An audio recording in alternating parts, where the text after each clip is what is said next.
कहती है कि हमारा बच्चे को हम लोग बेहतर से बेहतर शिक्षा दे के आगे बढ़ाएं। 12 साल में जी एक चीज और सीखी कि अगर गरीब के बच्चे को अच्छी शिक्षा मिल जाए, किसी भी बच्चे को, चाहे वो किसी का भी हो, अगर वो बेहतर शिक्षा मिल जाए तो हर आदमी कामयाब हो सकता है, हर बच्चा कामयाब हो सकता है। ये कैसे समझा जी, ये कैसे सीखा? आदमी अपने अनुभव से सीखता है जी। उसके सामने जो चीजें घटती हैं उससे वो महसूस करता है और वो सोच करता है और आगे जाता है। बच्चों, तुम्हारी पंचायत रोक लो भाई, ठीक है? हाँ। तो आज से 12 साल पहले एक बेटी हमारे स्कूल में आई जी, जहाँ पे हमने पढ़ाना शुरू किया। निःशुल्क पढ़ाया जी, कोई पैसे नहीं लेते। एक बेटी हमारे स्कूल में आई पहली क्लास में, जिसकी माँ घरों में झाड़ू पोछा करती थी, बाप उसका था नहीं, तो क्या जुगाड़ होगा जी उसका? कोई जुगाड़ नहीं था। पहली क्लास में हमने पढ़ाना शुरू किया। ये कहानी इसलिए बता रहा हूं कि अगर गरीब के बच्चे को अच्छी शिक्षा मिल जाए तो वो किस बुलंदी तक जा सकता है, ये कहानी सिर्फ इसलिए बता रहा हूं आपको। और कहानी जो हमने जी है, पहली से 5वीं तक बाबूजी हमने पढ़ाया उसको। और 5वीं के बाद सरकार का एक कानून था 134 से, राइट टू एजुकेशन, जिसके अंदर जितने भी बड़े बड़े प्राइवेट इंटरनेशनल स्कूल हैं सबके लिए अनिवार्य था कि उनके स्कूल में जितने भी बच्चे हैं उसके 10% गरीब के फ्री पढ़ाने पड़ेंगे। हमने 5वीं तक पढ़ा के उस बच्चे की तैयारी करवाई और उसका दाखिला करवा दिया जी। उसका दाखिला करवा दिया, एक बड़े स्कूल के अंदर उसका दाखिला हो गया, कैमरी रोड पे एक इंटरनेशनल स्कूल। हम लोग जब स्कूल में पहुंचे कि बच्ची ने पेपर दिया, पास हो गई, सरकार ने बोला वहां पे दाखिला करा लो। तब दाखिला कराने के लिए गए तो वो स्कूल की प्रिंसिपल बोली, कहते जिस घर में इसकी माँ झाड़ू पोछा करती है, उस घर के बच्चे 50 लाख की गाड़ी में यहाँ पे पढ़ने के लिए आते हैं, ये गरीब की बच्ची कैसे पढ़ के कामयाब होगी? लेकिन सरकार का कानून था, हम लोग पूरी ताकत से उसके पीछे खड़े थे, स्कूल को एडमिशन लेना पड़ा। गरीब के बच्चे को जब अच्छी शिक्षा मिल जाए तो वो जान लगा देता है अपनी। 6ठी हुई, 7वीं हुई, 8वीं हुई, 9वीं।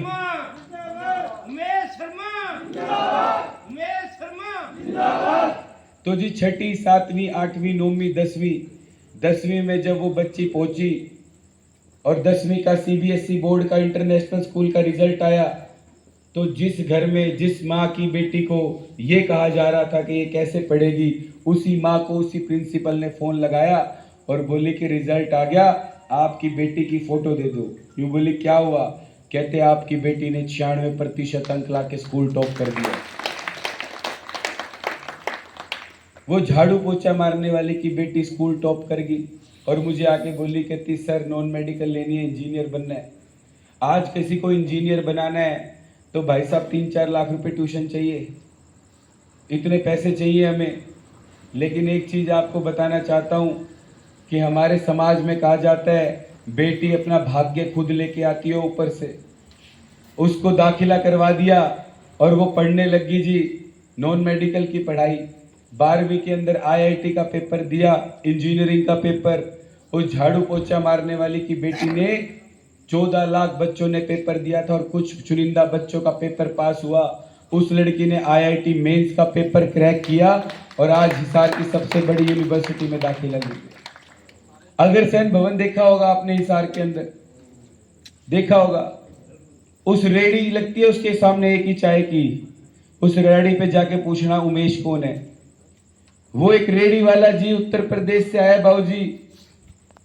उत्तर प्रदेश से आने के बाद में 3 बच्चे, 2 मियाँ बीवी, एक घर ले लिया। घर क्या, एक कमरा ले लिया जिसमें 15 कमरे थे और एक ही लेटरिन बाथरूम था जिसमें 15 कमरों के लोग जाते थे। सरकारी स्कूल में बच्चा पढ़ाने लग गया, क्या जुगाड़ होगा उसका? होगा कोई जुगाड़? कोई जुगाड़ नहीं। मेरे को बोला, कहता सर आप तो बच्चे पढ़ाते हो, मेरा बच्चा भी पढ़ा दो, पढ़ने में ठीक है, एक बच्चा पढ़ जाएगा। गरीब के बच्चे को अच्छी शिक्षा मिलती है तो क्या होता है? आपके गांव के बच्चों को अगर अच्छी शिक्षा मिले तो क्या होगा? उस बच्चे को पढ़ाना शुरू किया जी। 6ठी क्लास के अंदर उसको अच्छा स्कूल दिलवा दिया उसको ट्यूशन की सुविधा दिलवा दी। सरकारी स्कूल का बच्चा, हिंदी मीडियम का बच्चा इंग्लिश मीडियम में गया। 10वीं क्लास के अंदर राजगढ़ रोड पे एक बहुत बड़ा स्कूल है, सबसे पुराना स्कूल हिसार का, ठाकुरदास भार्गव स्कूल। उस स्कूल के अंदर 97% अंक लाके उसने स्कूल टॉप कर दिया जी। इंजीनियरिंग की पढ़ाई करी उसने भी, आईआईटी का पेपर दिया, 12 लाख बच्चों में 2000 रैंक लाके हिसार जिला टॉप कर दिया जी उसने।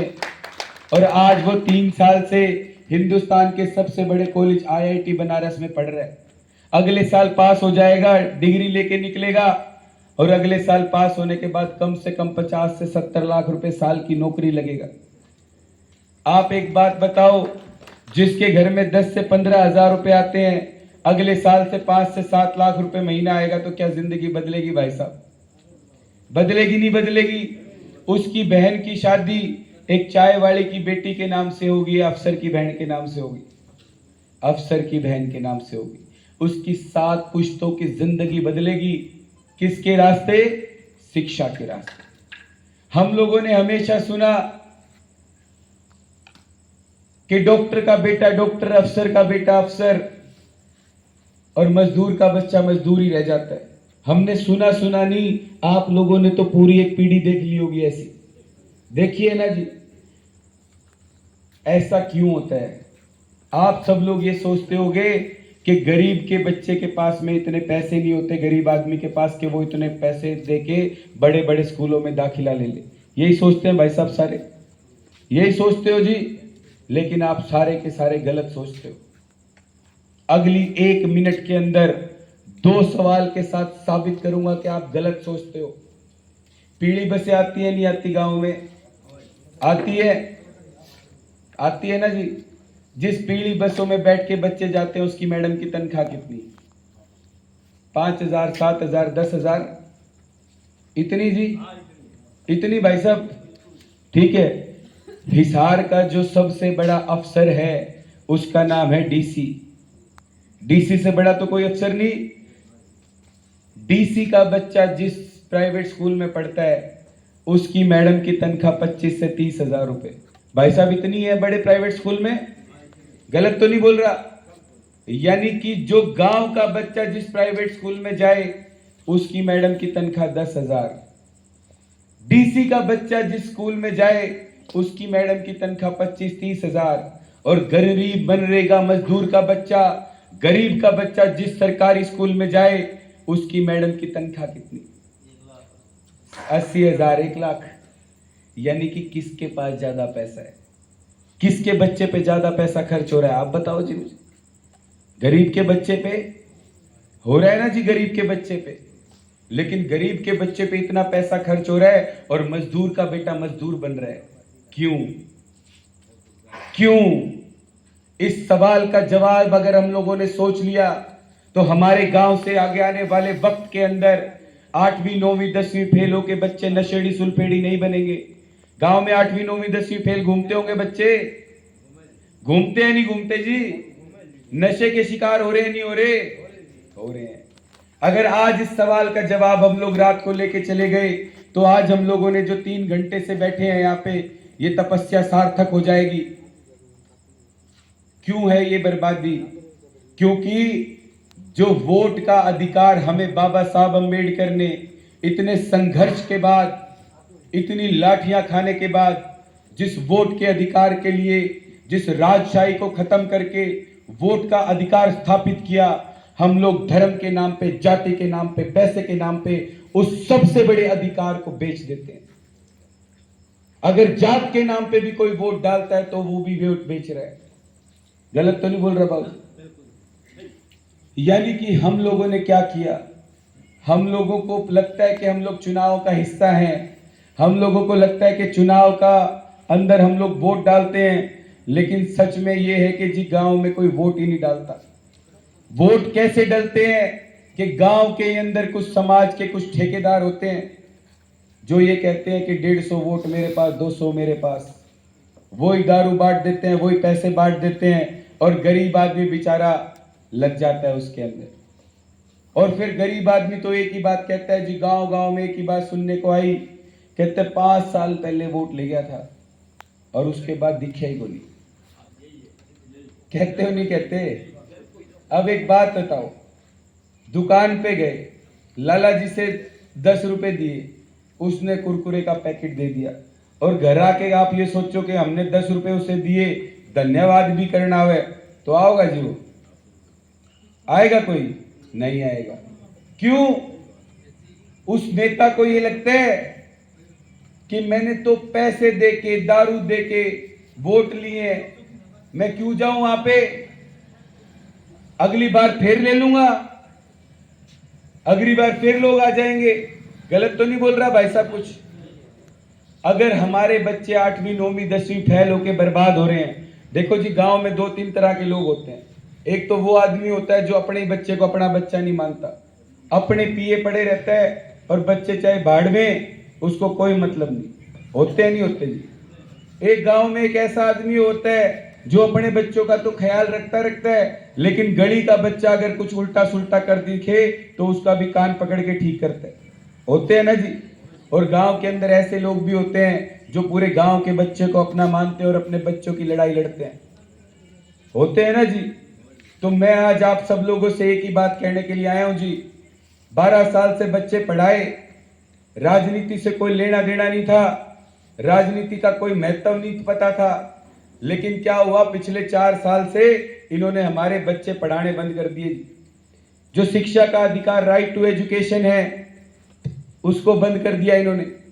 मेरे 8 बच्चों का दाखिला हुआ, मैं स्कूल के आगे खड़ा, सरकार ने पेपर लिया, मेरे बच्चों ने तैयारी करके पेपर दिया, और जब हम लोग स्कूल के आगे पहुंचे तो बोले कोई एडमिशन नहीं देंगे। जाके कह दो सरकार से। बीईओ के पास गए, डीईओ के पास गए, डीसी के पास गए, शिक्षा मंत्री के पास गए, किसी ने नहीं सुनी जी हमारी। 2019 में 9 दिन का अनशन भी किया, और एक बात सोचा था 9 दिन के अनशन में कि चाहे 50 दिन हो जाए, चाहे 100 दिन हो जाए, अनशन नहीं तोड़ूंगा। पूछूंगा इस सरकार से कि 18,000 करोड़ रुपए जो खर्च होते हैं गरीब के बच्चे की शिक्षा के लिए, उससे इतनी बर्बादी क्यों? पूछूंगा सरकार से कि 25 लाख बच्चों की जिम्मेवारी जो भारतीय जनता पार्टी की सरकार ने 25 लाख बच्चों की जिम्मेदारी और 18,000 करोड़ रुपए एक उस आदमी को सौंपे जो खुद 12वीं फेल है, कंवरपाल गुर्जर को सौंप दिए। विधानसभा के अंदर 10,76,234 रुपए पढ़ना था, बाबूजी कदे उसकी कवे 100 करोड़, कदे कवे 10 करोड़। गलत तो नहीं बोल रहा? ये लोग कीड़ा मकोड़ा समझते हैं हमारे बच्चे को, तो अनशन करने बैठ गया। 9वां दिन आया, एक अखबार में खबर छपी, और खबर छपने के बाद में जी आंखों में से आंसू निकल गया, दिल टूट गया, और अनशन छोड़ दिया। खबर क्या थी? खबर ये थी कि एक अखबार में खबर छपी कि एक आदमी ने अपनी 8 साल की बेटी के गुट्ठा दे के मार दी, और खुद थाने में चला गया। उसने पूछा कि क्यों मारा अपनी बेटी को, तो बोला 5 दिन से घर आ रहा था, और घर आते ही बोलती कि पापा फीस भर दे, फीस भर दे, मैडम कल स्कूल में बैठने नहीं देगी। छठे दिन पता नहीं क्या भोई चढ़ी, उसके गुट्ठा दे दिया। गुट्ठा दे दिया कि बोला जो घर में चाहती उठती थी, जो एक छोटी सी कीड़ी लगते हुए चिल्लाती थी, जब मैं उसके गुट्ठा दे रहे थे वो चुप थी, चूं भी नहीं करी उसने। ये चुप्पी सारी जिंदगी सताएगी। उस दिन सोचा कि ये 2 कौड़ी के नेता जो हमारे बच्चों को कीड़ा मकोड़ा समझते हैं, अब इनके सामने इनके ना तो पैर पकड़ेंगे ना हाथ जोड़ेंगे, अब याचना नहीं रण होगा, और इस राजनीति के दंगल में खुद उतरेंगे और इन बड़े बड़े नेता को पटक के हराएंगे। क्यों ना लड़े हम लोग? अगर आपके घर में आपके बच्चों के कोई लठ लेके सिर फोड़ने लग जाए तो भाई साहब क्या करोगे आप? लठ उठाना पड़ेगा नहीं पड़ेगा? आपके गांव में बच्चे 8वीं 9वीं 10वीं फेल होके नशेड़ी सुलफेड़ी हो रहे हैं, तो क्या आपको लठ उठाने की जरूरत नहीं है क्या भाई साहब?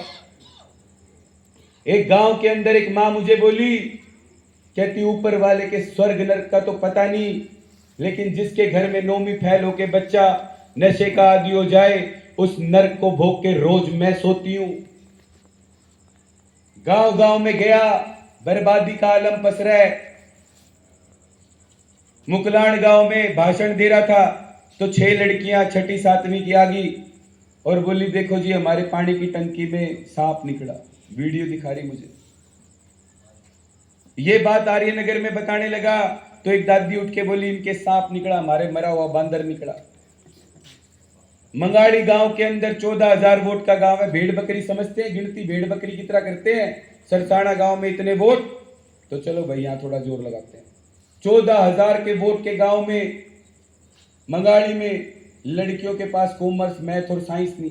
यो आर्यनगर लोटा नून करके वोट देता है ना, 600 लड़कियों का स्कूल मैथ और साइंस का टीचर नहीं 10वीं क्लास के बच्चों के पास। गोरछी गांव के अंदर 5 क्लास 2 मैडम जो मिड डे मील वाली तीसरी फेल वो आपके बच्चे पढ़ाती है। ये तो हालात है जी आपके, इससे बदतर हालात क्या होंगे? बाबूजी आज से 20 साल पहले इतना बुरा हाल था क्या? नहीं था। क्यों है ये हालात? क्योंकि 35 साल से जो ये राजनीति हम लोग चुनते आए हैं इसने हमको सब कुछ बर्बाद कर दिया है। ये मुझे बोले कहते तू कैसे लड़ेगा चुनाव? एफिडेविट भरते हैं जी, जब नामांकन भरते हैं ना तो उसमें आपको लिख के देना पड़ता है आपकी संपत्ति क्या है। तो सबने अपनी संपत्ति लिखी, कोई कितने करोड़, कोई कितने करोड़, किसी के पास 1 किलो सोना, किसी के पास कुछ, और वो ऑनलाइन होती है। आप एक बटन दबाओगे मेरी भी आ जाएगी। तो एक पढ़ के बोला ऑनलाइन, कहते तेरे परिवार के खाते में 60,000 रुपए, तेरे कोई जमीन नहीं, कोई जायदाद नहीं, तू कैसे लड़ेगा भाई? कहां से लाएगा? मैं बोला हारने जीतने की लड़ाई नहीं लड़ रहा। कहता फिर क्या करना है तू यहाँ पे?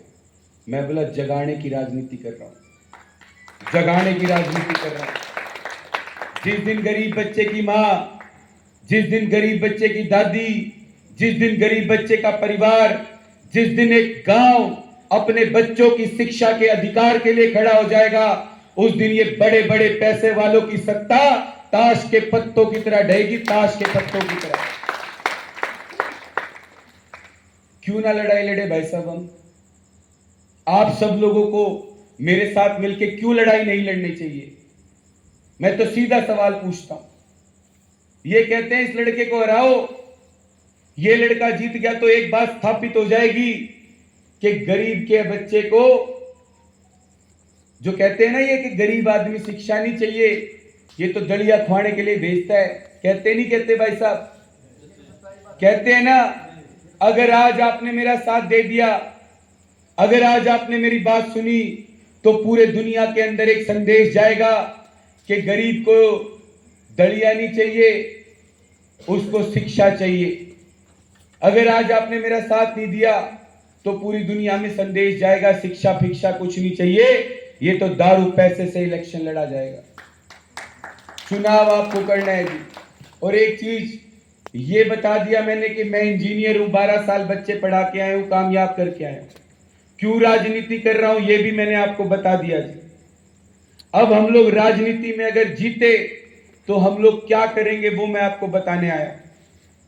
जो हम लोगों ने दिल्ली और पंजाब के अंदर किया, अरविंद केजरीवाल जी ने टिकट देते हुए बोला कि तेरे पास कुछ नहीं है, मान ली तेरी बात, लेकिन तेरे पास जो विचार है उस ताकत से लड़। और एक विचार और दे दियो जाके कि जैसे तू बोलेगा तूने 12 साल बच्चे पढ़ाए, कामयाब करे तो आपके भी पढ़ाऊंगा।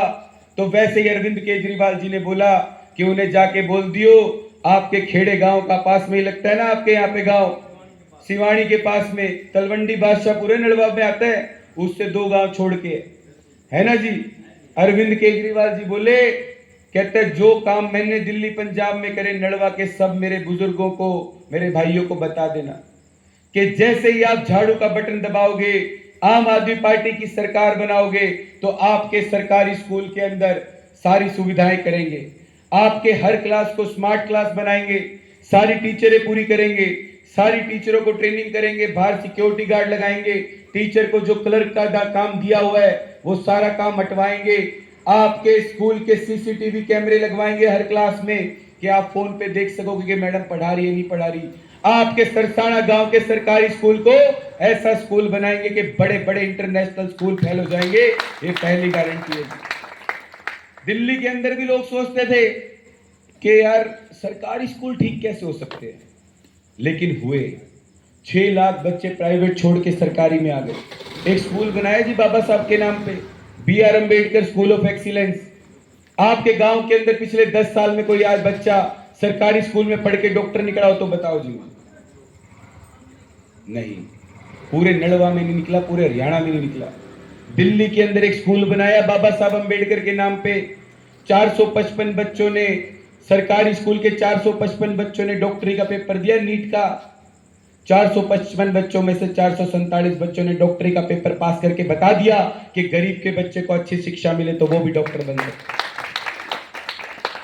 जब उनके बन सकते तो हमारे नहीं बन सकते जी। दूसरी गारंटी कि आपको लग रहा होगा बहुत लेट हो गया मैं, लेकिन 6 जगह यही पौना घंटे का भाषण दे के आया, जान निकल रही है। पहाड़ी ले लेता है कोई नहीं।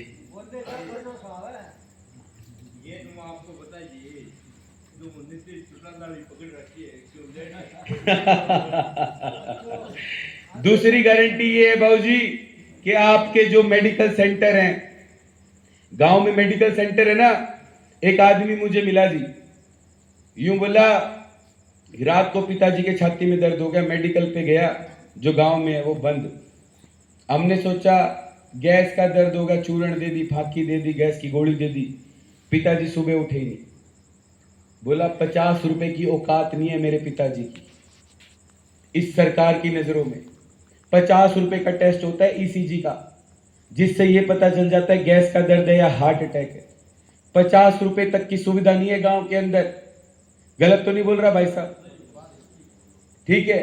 जैसे ही आप हमारी सरकार बनाओगे, आपके गांव के अंदर जो मेडिकल सेंटर है उसमें 240 तरह के टेस्ट, खून की जांच, पेशाब की जांच, अल्ट्रासाउंड, ECG, BP, सारी तरह की सुविधाएं करेंगे कि सारी की सारी सुविधा गांव में मिलेगी, बाहर जाने की जरूरत नहीं है।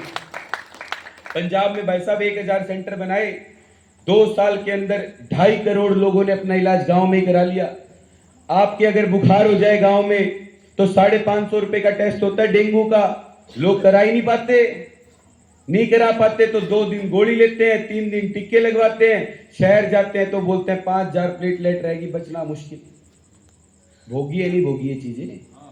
भोग रहे हो। अगर आपने हमारी सरकार बनाई तो गांव के अंदर टेस्ट होगा निःशुल्क। अगर गांव में किसी के बुखार होगा तो टेस्ट कराओगे या फिर गोली खाओगे? आप बताओ। टेस्ट कराओगे।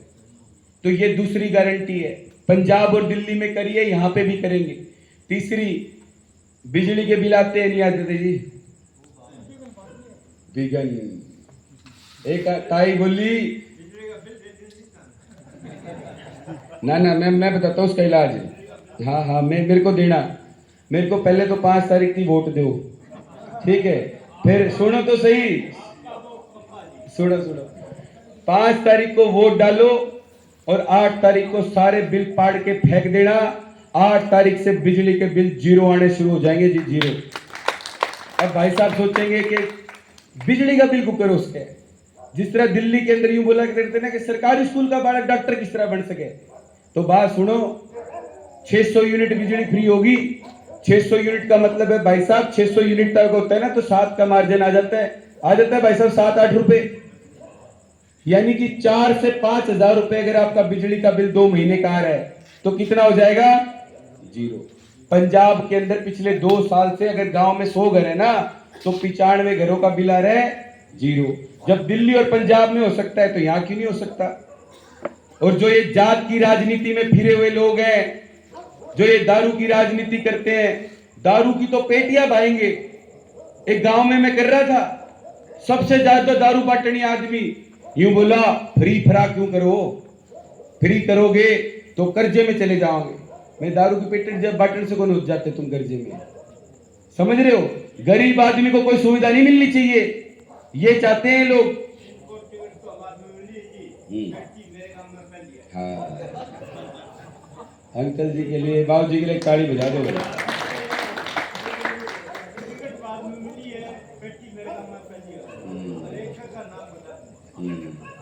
देखो जी, नाम बताने की जरूरत नहीं है, ये हकीकत सबको पता है। एक गांव में ना, सीसवाड़ा गांव है ना आपके यहाँ पे, सीसवाड़ा की एक महिला इतने गुस्से में मिर्ची लगाई, मेरे ही थप्पड़ मारेगी। यूं बोली, यो जी सा करे चुनाव में कि इस वोट की चूल्हे में दे दूं, कि 5 बजे पीन लग गए, रात ने दारू 10 बजे दारू पीट के सोए रोज, नरक बना रखी है जिंदगी।